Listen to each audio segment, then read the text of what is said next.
if you're watching this, you've either clicked on this accidentally or you've watched one or more of my videos and want to know a little bit more about the story of the Wobbly Runner.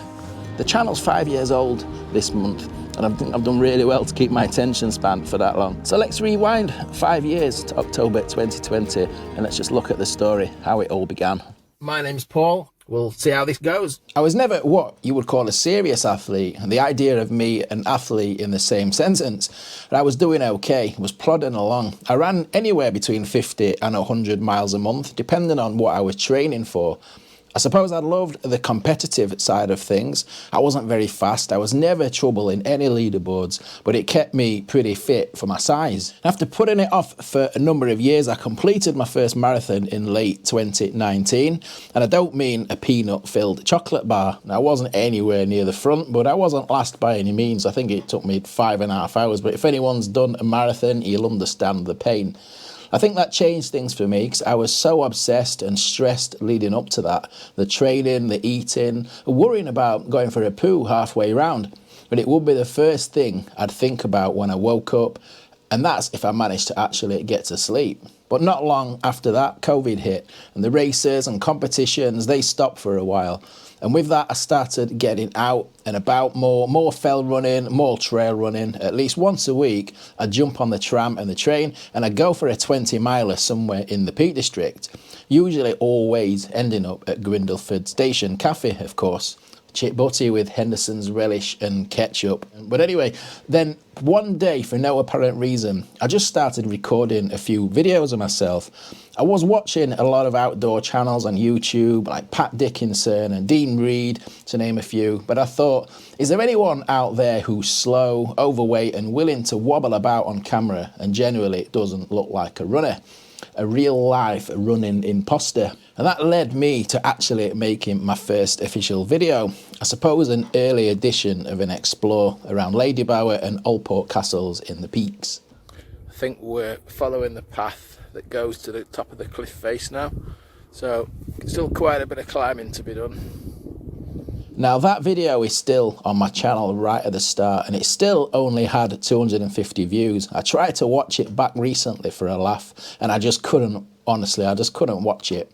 Anyway, I tried a few things after that, tutorial type videos, vlogging a few running challenges, all for single or double digit viewing figures, but I was enjoying the process of making a video and I spent what seemed like a small fortune on a GoPro camera. So that Yorkshireman inside of me was like, well, I bought it, so I'm gonna use it. It was a massive buzz when you saw you got like 10 views that wasn't yourself. Now at the time I was living in Sheffield in the Bayton area, right by the side of the railway.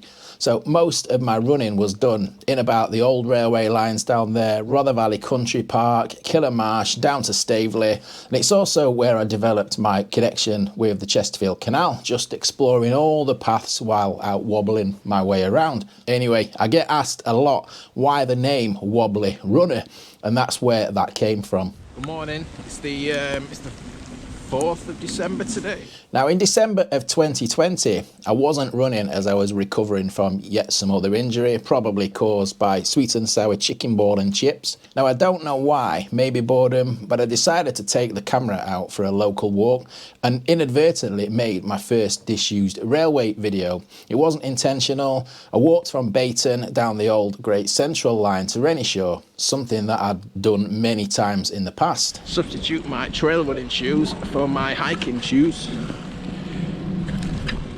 And we're gonna just go on a little explore of one of my favourite running routes. The Transpennine Trail follows the path of the old Great Central Railway. Now that was a bit of a light bulb moment, and still when I look back, that video is appalling.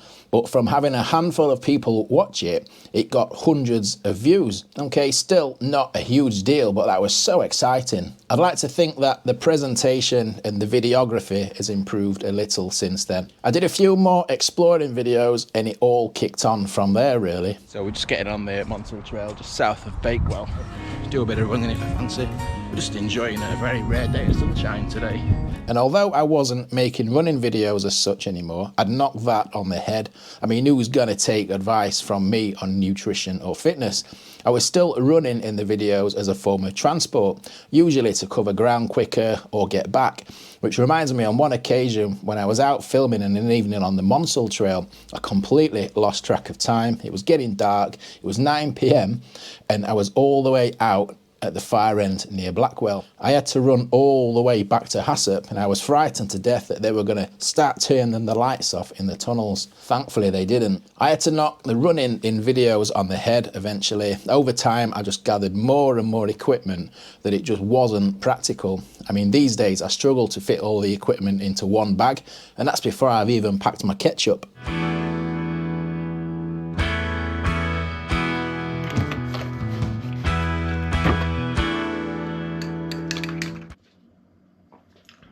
It feels wrong being up this early on a non-work day. So I suppose getting ready for today doesn't start this morning. Obviously there's research that we do before, but yeah, just getting my equipment ready. When I started doing these videos, all I had was my original little GoPro. Really light. I mean, look at the amount of stuff I now carry when I go out. So before I go out, I've got to take this one out for a WALK. I can't say the word walk, because if I say the word walk, he knows what's happening. I look back now through those earlier videos, a few key ones like Eckington's Moss Valley and the Penny Engine Railway. Even now people still talk to me about that Penny Engine Railway video. Maybe I should go back and redo that one properly. My first Chesterfield Canal videos, I walked the full length of the disused section over a few videos without really knowing the big picture or what I was even looking for.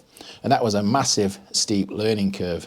And we're going to be taking a walk today between Staveley and Killamash.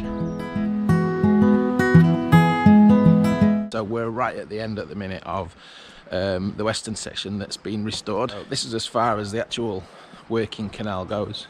So this part of the canal is it's brand new. It's only been open a few years.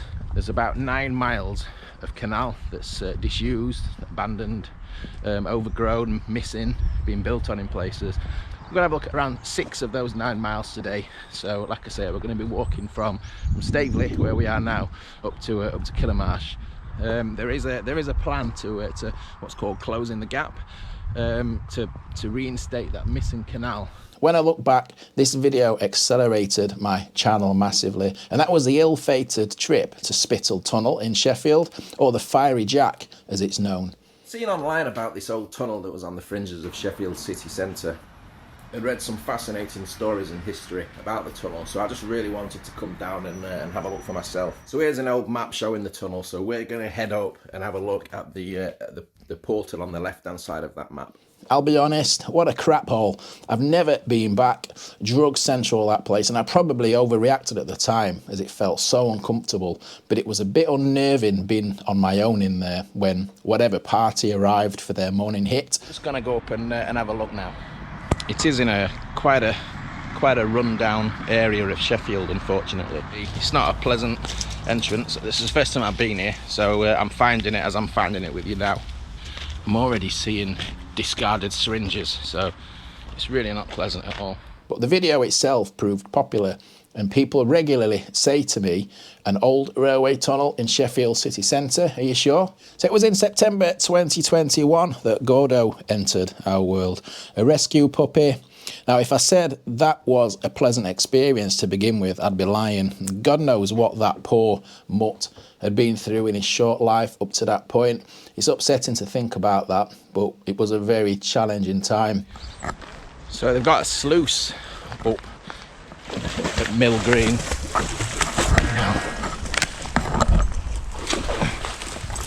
Of course, we now know that he's almost a normal dog. I get asked why he's not in more videos, and maybe one day, but for now I have to choose between having both arms still attached, a camera sinking to the bottom of the canal, or an ill-fated outtake of a funny dog running around like it's the first time he's ever seen a leaf blow past.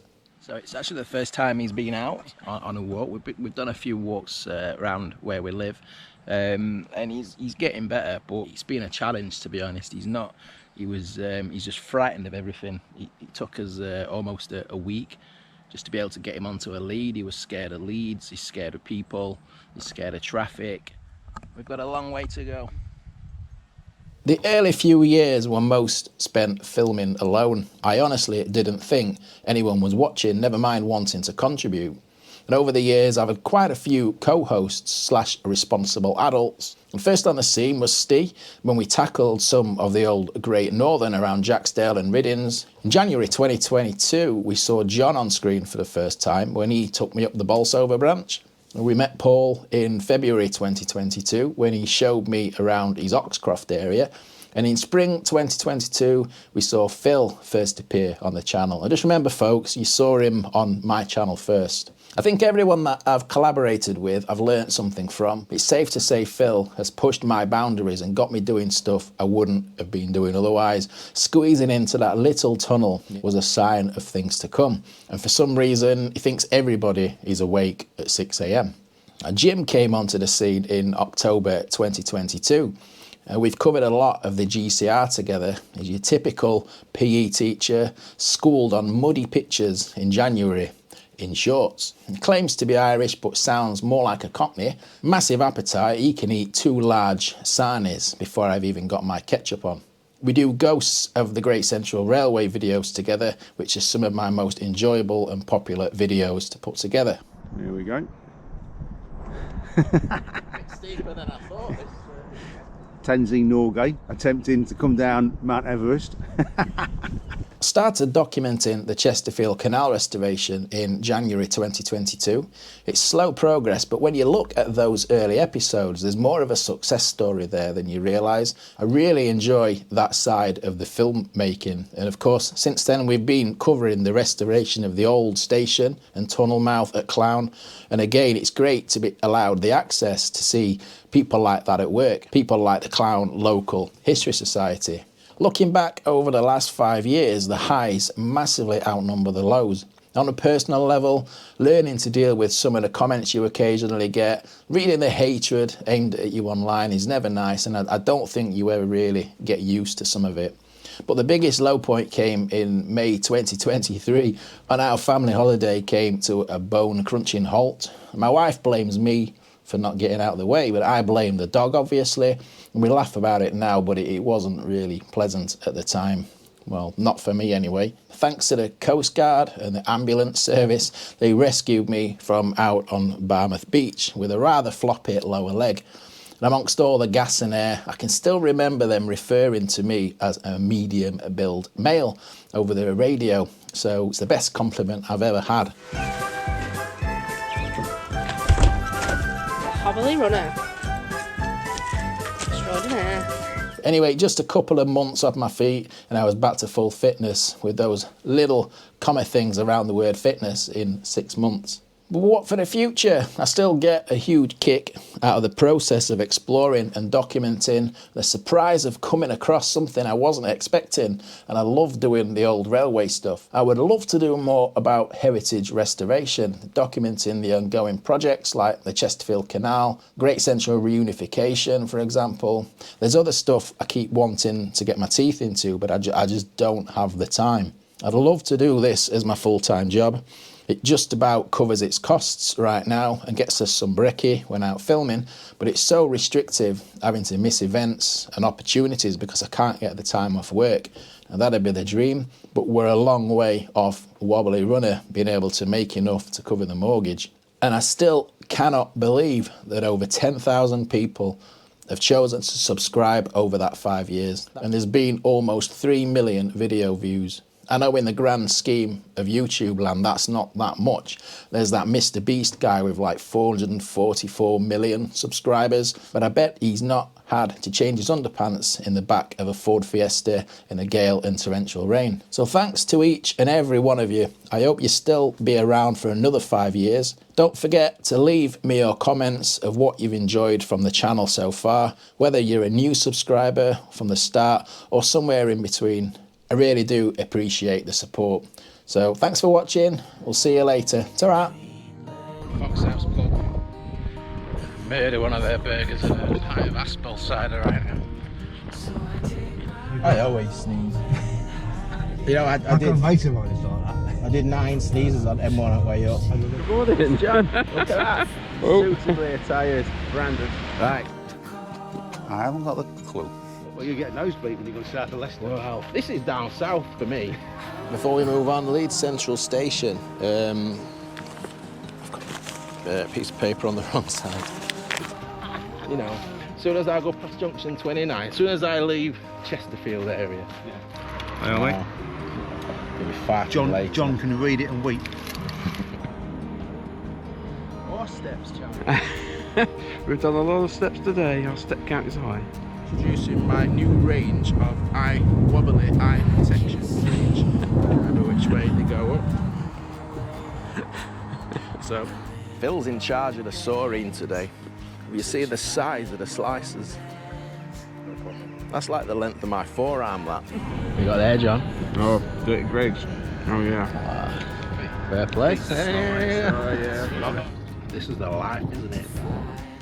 Well, we have to put this bandana on so people don't think that you're some kind of savage. Ow. Do you know the history of Shrove Tuesday? No. Maybe even. Well, I did have a bit of a brush when I got through, to be honest. I don't think I'm squeezing through there. Okay. Go on then. Oh no. No, no, no, no, no. Steady on. Is this the swamp? I'm gonna try it. Are we safe here or what? I don't know. Hello. Remember the camera.